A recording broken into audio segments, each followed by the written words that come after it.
திருப்பூரில் ரங்கராஜ் பாண்டே, மணிகண்டன், பழனி, எழிலரசி, கபிலா விசாலாட்சி, ஹேமவர்த்தினி, நாராயண கோவிந்தன் பங்கேற்கும் சாணக்கியாவின் சில் பட்டிமன்றம் ஆகஸ்ட் 8 சனி மாலை 6 மணிக்கு. இடம் காயத்ரி மஹால், காங்கேயம் ரோடு, திருப்பூர். அனைவரும் வருக. அனுமதி இலவசம். உயர்ந்த கனவை கொண்டு நிற்கிறோம் என் உடன் பிறந்தார்களே. இந்த கட்சி சும்மா மற்ற கட்சி மாதிரி கட்சியில வருவான் போவான் நிற்பான், எதிர்பார்ப்பு ஒன்று இருக்கும், வருவான், அது நிறைவேறலன்னா போவான். இங்க ஒன்ன கவனிச்சுக்க, நீ ஒன்று விழுந்தால் 9 எழுவும். இது உணர்ச்சி பாவலருடைய கருத்து.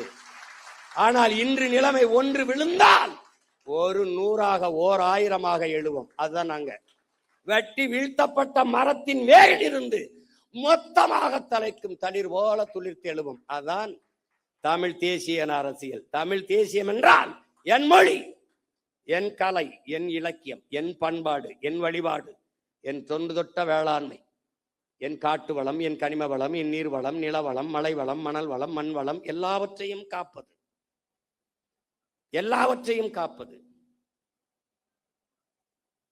பெண்களுக்கான சம உரிமை, சம வாய்ப்பு, தொழில் வளர்ச்சி, பொருளாதார மேம்பாடு, இது எல்லாத்திற்கும் ஒரு அரசியல் இருக்கு. தமிழ் தேசியம் என்பது ஒரு பெரும் அடையாளம், ஒரு தேசிய இனத்தின் பெரும் அரண். அது ஒரு கட்சி அதுக்கு வச்சிருக்க தமிழ் தேசியம் தமிழ் தேசியம் நினைச்சுக்க கூடாது. இது ஒரு காப்பு அரண். இது ஒரு வேற்றுக்கிரக சொல் மாதிரி தமிழ் தேசியம் பேசுகிறார்கள். இது பாசிசம், இனவெறி, இனவெறி என்று சொல்வான். நாம பேசுறது இன உரிமை அரசியல். அதை எவன் எதிர்க்கிறானோ அவன் தான் இனவெறி அரசியல் பண்றான். நாம பேசுறது இன உரிமை, இன உரிமை அரசியல். இல்லைன்னா 151 இடத்துல மருத்துவ படிப்புல மேல் படிப்புக்கு இருக்கிற 151 இடத்த பறி கொடுத்துட்டு இந்த அரசு நிக்குது. நமக்கு அறிக்கை கொடுத்தா அதுக்கு நம்மளை திட்டுது. அப்ப எப்படி? அது எங்க ஐயா பொதுச் செயலாளர் சொல்ற மாதிரி இந்த மேடைய அரசியலுக்கு இதுக்கான மேடை அல்ல. அதுக்கு இன்னும் காலம் இருக்கு. நாங்க காத்திருக்கோம். ஏன்னா எங்க ஐயா எங்களுக்கு பாடிவிட்டு போயிருக்கான், மிகுதியான் மிக்கவை செய்தாரை தாண்டம் தகுதியால் வென்று விடல்ங்கிறான். இந்த மாதிரி ஆளுகள்லாம் வருவான். எந்த மாதிரி இப்ப வந்திருக்காங்களே இந்த மாதிரி ஆளுகள். எப்படி? இவன்லாம் யாரு? கோட்டு படத்துக்கு பிளாக்ல டிக்கெட் வித்தவன் ஜனநாயகன் வரும்போது அமைச்சரவையில மந்திரியா இருக்கான். இது என்ன மாற்றம்? ரெவல்யூஷன்ல வருது. இதெல்லாம் ரெவல்யூஷன்ல வருது. இவங்க வரும்போதெல்லாம் அரசியல் புரட்சின்னு வருவான், பொலிட்டிக்கல் ரெவல்யூஷன் வருவான், அப்புறம் பொலிட்டிக்கல் பிசினஸ் ஆயிரும், பொலிட்டிக்கல் சர்வீஸ்ன்னு வருவான், பொலிட்டிக்கல் பிசினஸ் ஆயிரும். இப்ப பூரா பொலிட்டிக்கல் பிசினஸ் தான். இவன் சொல்லிக்கிட்டு இருக்கான் ஊழல் இல்லை ஊழல் இல்லைன்னு எல்லாரும் பேசிட்டு இருக்கிறாங்க. ஊழல் இல்லை, லஞ்சம் இல்லை, அரசு அலுவலகங்களுக்கு போங்கள். அரசு அலுவலகங்களுக்கு ஒரு தலைவன் லஞ்சம் அந்த அதிகாரி உடனடியாக சஸ்பெண்ட் பண்ண மாட்டேன், ஸ்பாட் டிஸ்மிஸ் பண்ணுவேன்னு சொல்ல முடியல. பணி இடைநீக்கம் இல்ல, நிரந்தர பணி நீக்கம் சொல்ல முடியல. மக்களை நீங்கள் கொடுக்காதீர்கள், அவங்க கொடுக்கலாம், அடுத்த கொடுத்து வேலை சாதிச்சுட்டு போயிடுவான். வாங்க கூடாது அப்படின்னு சொல்ல முடியல. கொடுக்காதீங்க, உங்க மகன் அவன் சொல்லுவான், எனக்கு அவர் தான் மகன், நீ கொடுத்தாதான் எழுத்து போடுவேன். யாரு? ஐயோ கொடுமை. என்ன செய்யணும்னு தெரியல. பெக்டல்னு ஒரு நிறுவனம், அவன் பொலிவியால கொச்சப்பம்பான்னு ஒரு நதியில உங்களுக்கு தெரியாத படிக்கணும், நீர் எழுத்துங்கிற புத்தகத்தை எல்லாம் என் பிள்ளைகள்லாம் படிக்கணும். ஐயா நக்கீரன் எழுதுனது முதல்ல எழுதியிருப்பார், முதல் பக்கத்திலே வருது. ரொம்ப உள்ள போக வேண்டியது இல்லை.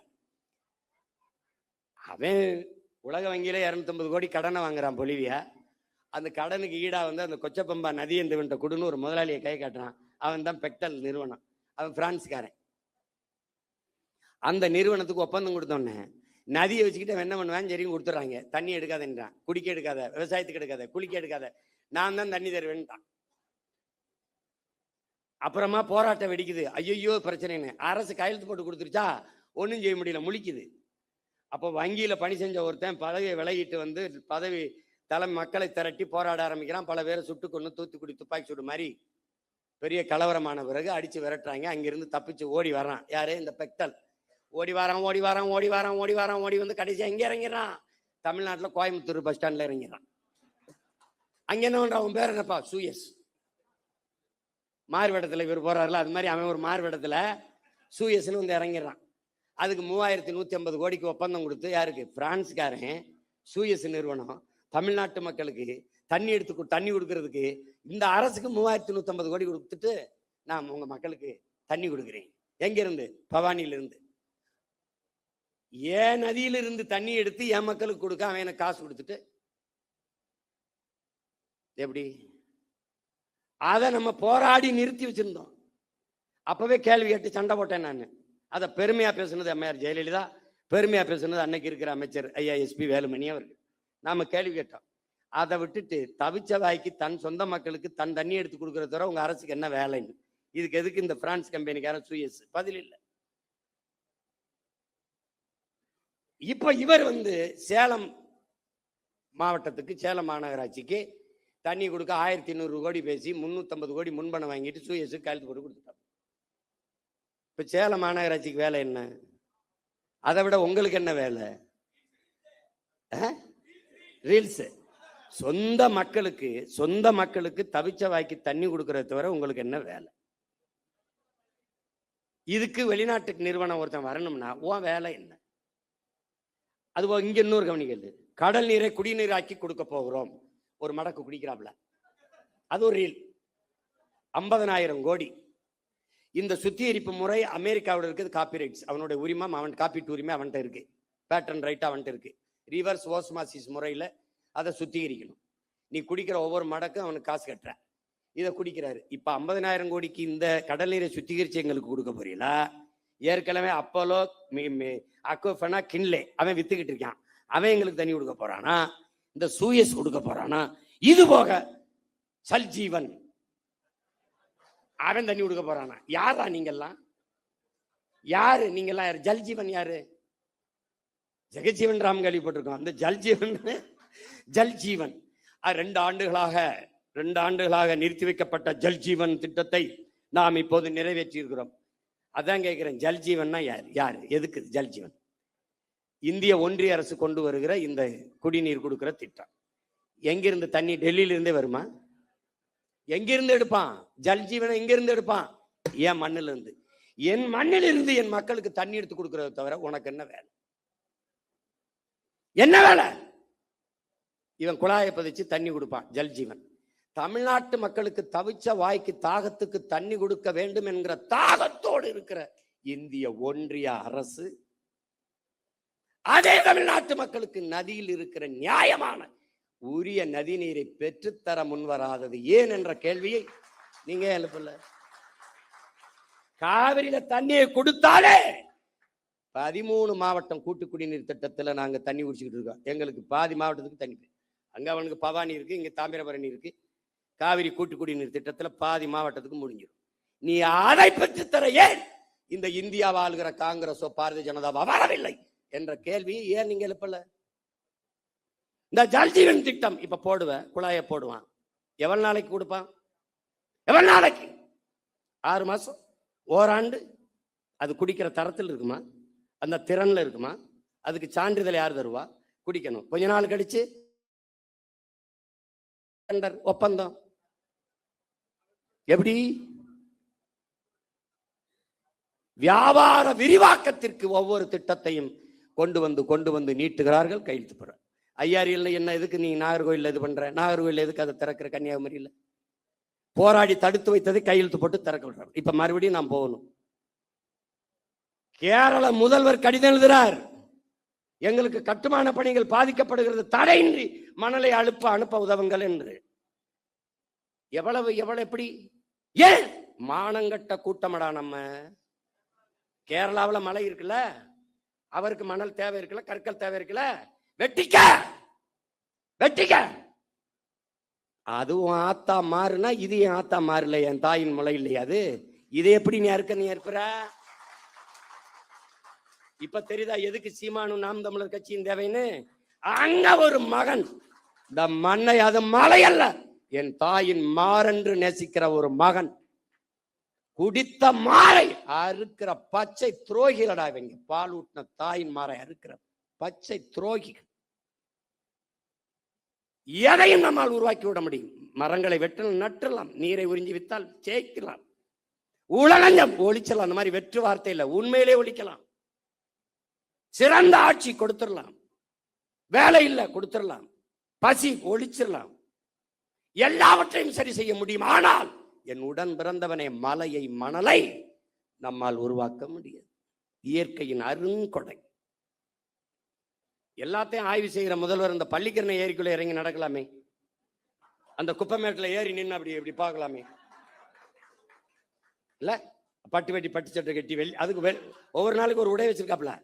அந்த காஸ்டியூம் டிசைனரை தான் தேடிக்கிட்டு இருக்கேன் நான். எப்படி இருப்பாரு? இந்த கொடுமையெல்லாம் பார்க்கறதுக்கு படமா இருந்தே பதறாப்ல காமராஜ். காமராஜ் படமா இருக்கும்போதே பதறாப்ல. ஐயோ, அதுல இந்த ஓமந்தூரார் குமாரசாமி எல்லாம் அப்படின்னு.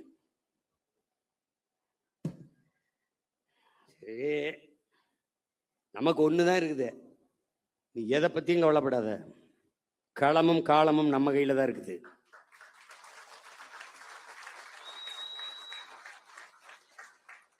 ஜோசப் விஜய் இல்ல, ஜோசப் ஸ்டாலின் சொல்றாப்ல. என்ன சொல்றாப்ல? ஸ்டாலின் அந்த ஸ்டாலின் நினைச்சுக்கிருவ, ஜோசப்னா அவரை நினைச்சுப்ப. ரஷ்ய அதிபர் ஜோசப் ஸ்டாலின் சொல்றாப்ல. எப்படி சொல்றாப்ல? வெல்ல முடியாத படை என்ற ஒன்றே உலக வரலாற்றில் இருந்ததில்லைங்கிறான். இதெல்லாம் அவ்வளவு பெரிய படை இல்ல, இதெல்லாம் ஒரு பம்பரம். சுத்தணும்னு வேகமா சுத்தும், எங்க ஆணி இருக்குன்னே தெரியாது. திடீர்னு கிருகிருன்னு அங்கே போய் டொப்புன்னு வரும். அப்ப நம்ம என்ன பண்ணணும்? ஆக்கரோடு அப்படி நிக்கணும். அப்ப மண்டை சுத்தி அப்படி விழுகும் போது ஒற்றே போட்டு ரெண்டா பொழக்கணும். புரியுதா? புரியுதா?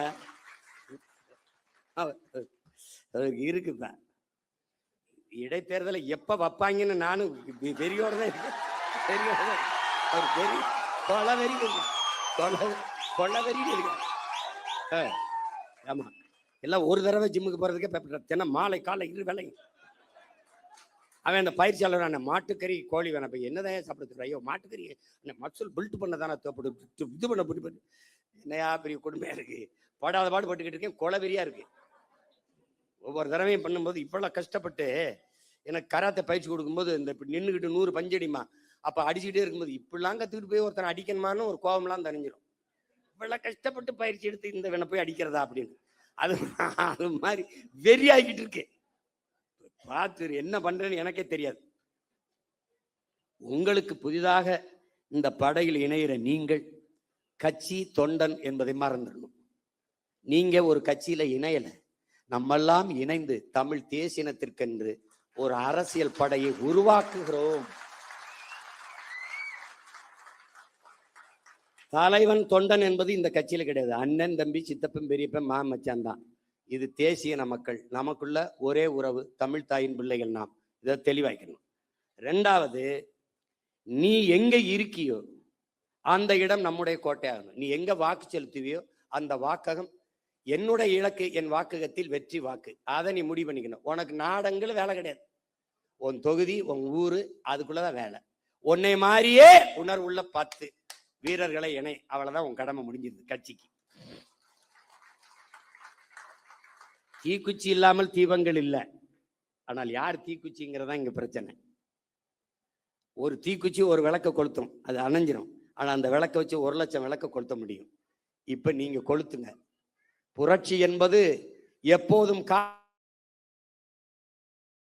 கீழே காத்து கிடக்கிறது ஒரு தீக்குச்சியின் உரசலுக்காக அப்படிங்கிறான். இப்ப கையில இருக்கு தீக்குச்சி, காஞ்ச சருகு இருக்கு, கொளுத்தி விடு, பற்றி எரியும். நீ எதை பற்றியும் கவலைப்படாத. இந்த ஆட்டம் நம்மளுடையது, கை மாறி இருக்கு. இப்ப அடுத்த சுற்று வரும்போது நம்ம கைக்கு வரும் தைரியமா இருக்கு. நம் மாற்று என்பது கோட்பாட்டளவில திராவிட இந்திய சித்தாந்தங்கள் தத்துவங்களுக்கு எதிராக கோட்பாட்டை கட்டி எழுப்பினது நாம் தான்.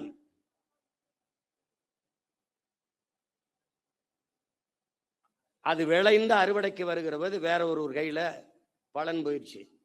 அதை வாக்கு செலுத்திய மக்கள் நெருப்பு சுடும் நெருப்பு சுடும் என்று ஓராண்டு பாடம் நடத்தினாலும் புரியாது. தொட அனுமதிக்கணும். தொட்டா அதிலிருந்து என்ன நடக்கும்? அவர்கள் சொல்வார்கள் நெருப்பு சுடும், நெருப்பு சுடும் என்று. 60 நாளே ஐயோ அப்பா அதுக்குள்ள கண்ணை கட்டுதேங்கிறான். என் பங்காளி வடிவேல் சொன்னா, ஐயோ அதுக்குள்ளே கண்ணை கட்டுதேன்னு. இன்னும் 4.5 ஆண்டுகள் இருக்கு. இதுக்கு ஒரே மருந்து தான் என் உடன் பிறந்தவனே, பொறுமை. பொறுமை என்பதும் ஒரு வித போர்தான் என்கிறான் மாசேத்து. பொறுமை என்கிற மரத்தின் வேர் எப்போதும் கசப்பாக இருக்கும், அதன் கனி தித்திப்பாக இருக்கும் என்கிறார் நம் உயிர் தலைவன் மேதகுவே பிரபாகரன் அவர்கள். நீங்கள் சத்தியத்தின் பக்கம் நில்லுங்கள். எனக்கு என் தலைவன் சொன்னதை நான் உங்களுக்கு சொல்றேன். நாம் தோற்கலாம், நாம் சாகலாம், சாதாரணமானவர்கள். ஆனால் சத்தியம் தோற்று போனதாக சரித்திரத்தில் செய்தி இல்லை. நாம் சத்தியத்தின் பக்கம் நிற்கிற சத்தியத்தின் மக்கள் உறுதியாக ஒரு நாள் வெல்லுவோம். அப்படிதான் நடக்கும். இது ஒரு விபத்து நடந்திருக்கு, விபத்தே விதியாயிராது. அதனால இதுக்கு கொடுக்க வேண்டியது கொஞ்சம் காலத்தை நம்ம விலையா கொடுக்கணும், கொஞ்சம் பொறுமையா இருக்கணும். ஆனால் மக்களோடு மக்களுக்காக நிற்கணும். மக்கள் மீது நமக்கு வருத்தம் இருக்கு அப்படிங்கிறதுக்காக அவங்க பிரச்சனைக்கெல்லாம் போகாம இருக்கக்கூடாது. ரத்தமா கொடு, பிரச்சனையா போய் நில்லு, போராட்டமா போய் பக்கத்துல நில்லு, கவலையா தோல் கொடு, கண்ணீராய் துடைத்து விடு, அவங்க கூட நில்லு. ஏன் நீ அவன்கிட்ட இருந்தா அவனுக்காக வந்திருக்க. உன்னை கேவலப்படுத்துறானா, இகழ்கிறானா, நீ புகழ் ஒன்ன, நான் யார் தெரியுமாடா அப்படின்னு. பிரபாகரன் ஒழிக என்று ஒருவன் ஒருமுறை சொன்னால், பிரபாகரன் வாழ்க என்று நீ 1000 முறை சொல்லு.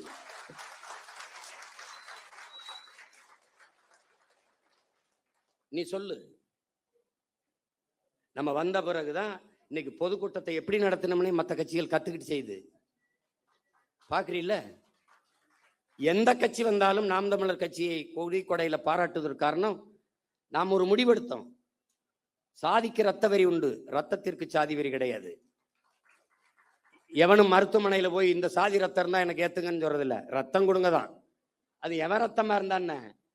அதனாலதான் நாம் ரத்தம் சிந்தி நம் இன விடுதலைக்கு போராடியதாலேயே ரத்தத்தை கொடையாக கொடுத்தோம், உறுப்புகளை கொடையாக கொடுக்கிற வழக்கத்தை தொடர்ந்து செய்து வருகிறோம். எத்தனை ஆயிரக்கணக்கான மரக்கண்டுகளை இந்த மண்ணில் நட்டு வளர்த்திருக்கிறோம். இதெல்லாம் நாம் பெருமை பேசுவதற்கல்ல, பிறவி கடமை. அதனால் நாம் செய்கிறோம். அதை புரிந்துக்கணும். இந்த படையில இணைக்கும் போது நீ ஒரு பகத்சிங், இளைய புரட்சியாளன் பகத்சிங் அவனை உருவகப்படுத்திக்க. நீ திலீபனை போல ஒரு வீர போராளியை போல உன்னை நீ உருவகப்படுத்திக்க. சாதாரணமா நின்று வாழ்க ஒழிக கோஷம் போறது இங்க பழக்கம் இல்லை. வாழ்க தமிழ் தாய், வாழ்க தலைவர் பிரபாகரன், இப்படிதான் நீ பேசி கத்துக்கணும்.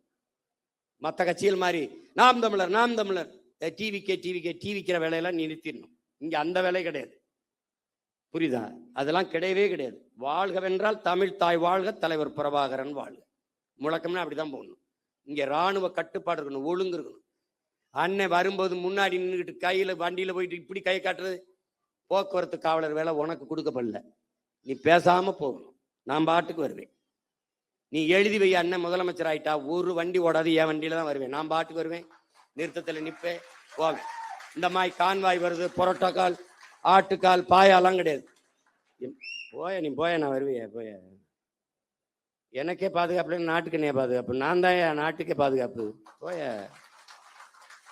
அவர் அங்கிருந்து கிளம்புறதுக்கு ஒரு 2-3 மணி நேரத்துக்கு முன்னாடி சாலையில எங்களை நிறுத்திடுறாங்க, குறுக்க கயிறை கட்டி. அண்ணன் வந்தோடனே இந்த போலீஸ் எல்லாம் பாவம் பார்த்து திரும்பிக்கிறது, ஏதாவது கேட்பாருன்ட்டு. என்ன பண்ண பூரா தங்கச்சி தம்பி என்ன நான் நின்றுக்கிட்டே இருக்க வேண்டியது இருக்கு. போறவரெல்லாம் பாவமா இருக்கு, பள்ளிக்கூடத்து பிள்ளை இங்கிட்டு இங்கிட்டு கடக்கிறதுக்கு ஒரு கயிறை குறுக்க கட்டிப்புறாங்க. இதை இவங்களை ஒழிக்கணும்டா, இவங்களை தொலைக்கணும். கொடுமையா இருக்கு. இந்த 3ஆம் தேதி ஒரு ரீல் போடலாம்னு இருந்தாப்ல, அதுக்குள்ள அவன் சிவகுமார் வந்தா கலவரம் வந்தா நான் பொறுப்பு இல்லைன்ட்டாப்ல. அதை மழை பெஞ்சிருச்சே திறந்து விட்டான், பொறுக்கல. இவங்க நாடகம் ஜெயிக்க முடியலன்னு பெஞ்சு விட்டாங்க. அதனால இது முதல் சந்திப்பு தான். நம்ம இன்னும் நிறைய சந்திச்சு பேசுவோம். இருக்கிறீங்க. நம்ம தேர்தலில் தான் தோற்றுகிறோம். அவர்கள் சொல்றபடி வெற்றி தோல்வி, அதுல அவர் அதிகப்படியாக வாக்கு வாங்கி இருக்கிறார்கள். அதை மக்களின் நம்பிக்கைன்னு கூட வச்சுக்கலாம். நமக்கு நம்பிக்கை நம்ம மீது குறைவா இருக்கு, அது அவ்வளவுதான். இந்த தடவை நம்பிக்கை இல்லாத அடுத்த தடவை இந்த பிள்ளைகளுக்கு வாய்ப்பு கொடுக்கலாம்ங்கிற எண்ணம் வர நம்மளால வைக்க முடியும். நம்பிக்கையோடு களத்துல நில்லுங்கள். ஒண்ணுதான் உங்கள் அண்ணன் உங்களுக்கு சொல்லுவேன், நீங்கள் இந்த மண்ணுக்கும் மக்களுக்கும் இந்த மொழிக்கும் இனத்திற்கும் உண்மையாக இருங்கள், நான் உங்களுக்கு உயிராக இருப்பேன் என்கிற உறுதியை உங்கள் அண்ணன் தருகிறேன். நாம் தமிழர் பிள்ளை என்பவன் தனியா இருக்கணும், அவனுக்கு தனியா தெரியணும், தனித்துவம் இருக்கணும். அவன் ஏற்றுக்கொண்டிருக்க தலைவன் பிரபாகரன் பெயரை உச்சரிக்க தகுதி வச்சிருக்கணும், ஒழுக்கமா இருக்கணும், அதை கடைபிடிக்கணும். அதுதான் இந்த கட்சிக்கு போக போக உங்களுக்கு எல்லாமே உங்களுக்கு தெரிய வந்துடும். பிள்ளைகள் எல்லாம், இளம் பிள்ளைகள் எல்லாம் ரொம்ப நேரம் கால் கெடுக்க தங்கச்சியெல்லாம் நிற்கிறாங்க. நம்ம நிறைய பேசலாம், நிறைய இன்னும் காலங்கள் இருக்கிறது. நீங்கள் ஒன்றை நீங்கள் பெருமைக்குரியவர்கள், பெருமை மிக்கவர்கள், பெருமை மிக்க ஒரு பேரினத்தின் பிள்ளைகள். நாம் இன்று வீழ்த்தப்பட்டிருக்கிறோம், நாம் வென்றே தீர வேண்டும். இது வரலாற்றின் காலத்தின் தேவை, வரலாற்றின் பெருங்கடமை என்பதை உணர்ந்து இந்த அரசியல் புரட்சி படையில் உங்களை நீங்கள் இணைத்துக் கொண்டிருப்பதில் நான் பெரிதும் மகிழ்கிறேன். நீங்கள் என் முன்னாடி இவ்வளவு எழுச்சியோடு அமர்ந்திருப்பது எனக்கு பெரும் நம்பிக்கையும் உற்சாகத்தையும் தருகிறது. உங்கள் அனைவருக்கும் புரட்சிகரமான வாழ்த்துக்களும் வணக்கமும். புரட்சி எப்போதும் வெல்லும், நம் வெற்றி அதை சொல்லும். நம் இலக்கு ஒன்றுதான், இனத்தின் விடுதலை. இனம் ஒன்றாவோம், இலக்கை வென்றாவோம். தமிழ் தாய் வாழ்க, தலைவர் பிரபாகரன் வாழ்க, நாம் தமிழர்.